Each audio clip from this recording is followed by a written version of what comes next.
Alright guys, Panic here, otherwise known as Panic Picnic, and today we are going to be talking about our boy Karax, the Khaleesi Phase-Smith, sorry.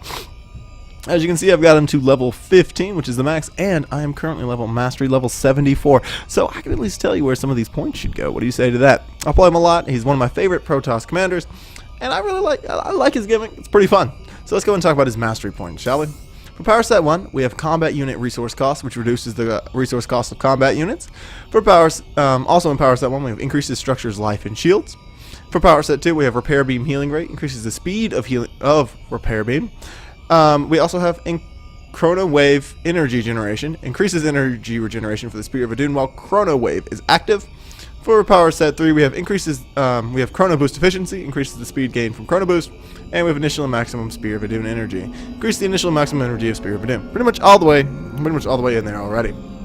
So let's go ahead and talk about where I would go for power set 1. For power set 1, this is pretty much going to differ between people. I like to put my points into combat unit resource costs, and the reason why is because Karax has, as you can see, it's going to decrease about one time each time, up to a maximum of minus 30% of the resource cost. The reason why is because I like to at least have some, I like his army. It's really, really hard to kill.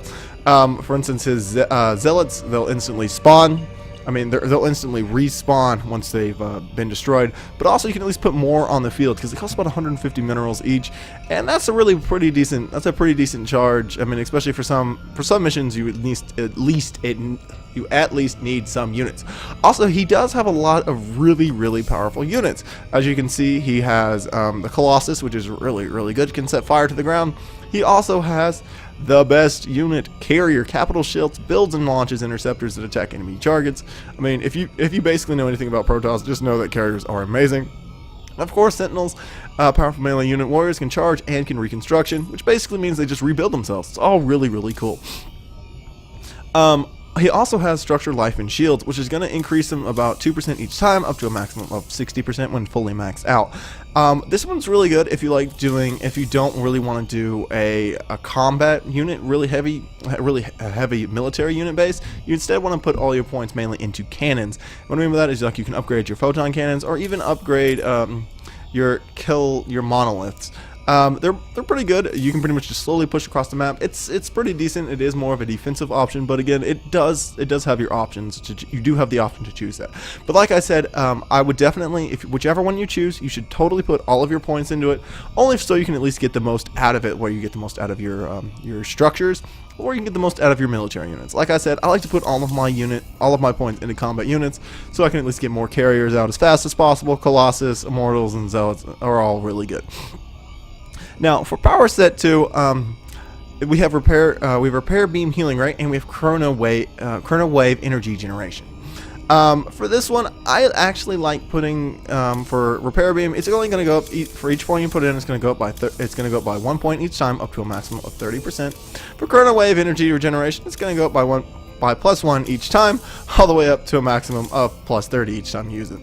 Now, I'm not a big fan of Chrono wave energy generation, and the reason why is this was actually a bug prior to it, before it was actually made into a power set, in which you would pop Chrono wave and you would just start automatically generating an increase in energy. But I'm not a big fan of this because it requires you to have Chrono wave active, and it does have a really insanely long cooldown, and that's really the main reason I'm not a big fan of it. Yes, it does have its uses, but again, it's for me, it's not for me, to be honest. I like the repair beam healing rate, especially this one is really good. Like I said, it's going to increase by 1% each time, up to a maximum of +30, but it goes really well with the structure, life, and shields, because you can start healing your structures as well, but also it makes your units already that much harder to kill, because you can already heal them up pretty fast as well. You can either put all your points in it, which is an option as well, but you could even put it up to about 20%, or for me, and just put those extra 5 points into Chrono wave energy regeneration. That way, if you do pop it, you're at least getting something out of it. But like I said, it's not really, I wouldn't put all your points in it unless you just want to start spamming, or because it does have, like I said, the Chrono wave has a long cooldown, so you're not really going to get the most out of it. For power set 3, this one does have, like I said, it does have a little bit of a differentiation with him. He's one of the first people who can actually do pretty much both. And what I mean by that, for power set 3, you have chrono boost efficiency and initial and maximum spear of a dude energy, which basically means you're gonna have a little bit of a higher cap. So it's gonna go up by +3 each time, as you can see, all the way to a maximum of +90.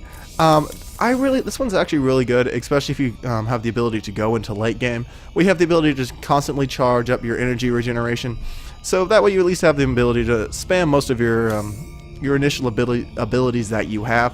I mean, it's pretty cool and all. It's kind of a gimmicky thing, but I also like the chrono boost efficiency. It's pretty good, like I said, for most Protoss that you're going to be playing against.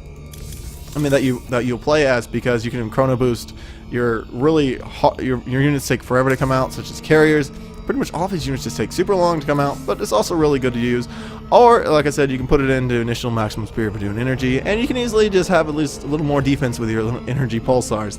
Outside of that, he's a really good character, and I totally recommend you playing him. I believe he's free if you own Legacy of the Void, so I would totally recommend it on that. Outside of that, this is pretty much what I do personally. I put all of my points into combat unit resource cost reduction, so I can get more of a military on the ground, because I like to at least be able to do something. And then I'll just slowly push up with my own buildings, so it's always good. I like to put a lot of my points into repair beam healing rate. Like I said, it's really, really good. It heals both yourself and your allies. It also, like I said, works on buildings, so it's also pretty damn cool. And for power set 3, I put on my points either chrono boost efficiency, or I'll go for initial maximum spear of doing energy, just to troll it out. Outside of that, my name is Panic Picnic. Make sure to like, comment, and subscribe. And I hope you guys play some Karax. He's a really fun character. You know what? I'll see you guys in the next video. Bye.